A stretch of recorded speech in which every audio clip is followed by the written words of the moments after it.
Hi పిల్లలు, welcome to పిట్ట కథలు ఛానల్.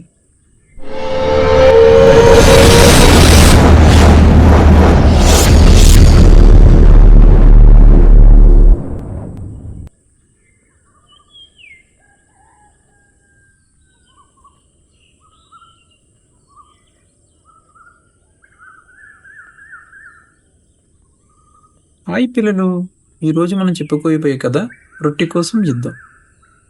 అనగనగా రెండు పిల్లులు ఒక రొట్టె మొక్క కోసం దెబ్బలాడుకుంటున్నాయి.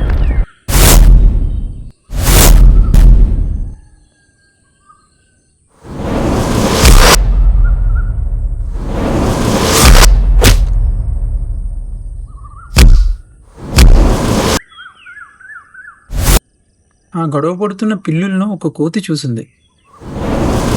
ఎంతసేపటికి వాటి గొడవ తీరట్లేదు. చాలా హోరాహోరీగా గొడవ పడుతున్నాయి. ఈ సమస్యకు వాటికి పరిష్కారం తోచలేదు. మొత్తానికి ఆ కోతి ఆ రెండు పిల్లిని విడదీసి కర్రతో ఒక గీత గీసి ఒక పిల్లిని ఒకవైపు మరొక పిల్లిని మరొక వైపు నిలవడం చెప్పింది. ఇప్పుడు ఆ కోతి, ఇంతటి దానికి ఎందుకు ఇలా దెబ్బలాడుకుంటున్నారు? మీ సమస్యకు ఒకటే పరిష్కారం. ఈ రొట్టె ముక్కను మీరిద్దరూ చెరుసగం పంచుకోండి. కావాలంటే మీ ఇద్దరికి సమానంగా నేను పంచిపెడతానని చెప్పింది. కోతి మాట ఆ పిల్లులకు నచ్చింది. అప్పుడు ఆ పిల్లులు ఆ రొట్టె ముక్కను తీసుకుని కోతికి అందజేశాయి. అప్పుడు కోతి ఆ రొట్టె ముక్కను రెండుగా చేసింది. అయ్యో, ఒక ముక్క పెద్దగా ఉందే అని కోతి ఆ ముక్కను కొంచెం కొరికి తినేసింది. అరే, ఇప్పుడు ఈ ముక్క పెద్దదైపోయింది అని రెండో ముక్కలో కొంచెం తినేసింది.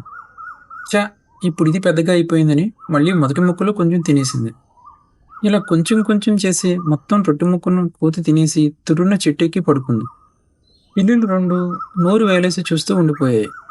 నిరాశగా వాటి దారిన వెళ్ళిపోయాయి. అందుకే మన పెద్దలు ఎప్పుడూ చెప్తూ ఉంటారు, ఇద్దరి మధ్య గొడవ అయినప్పుడు లాభం మూడో వారికి చెందుతుందని. ఈ కథలో నీతి, మనలో మనం గొడవ పడితే మూడో వారు దాన్ని వారికి అనుకూలంగా మార్చుకుని దాని నుంచి లాభం పొందుతారు.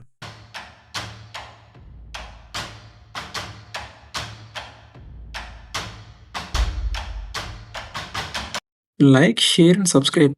గంట కట్టడం మాత్రం మర్చిపోవద్దు.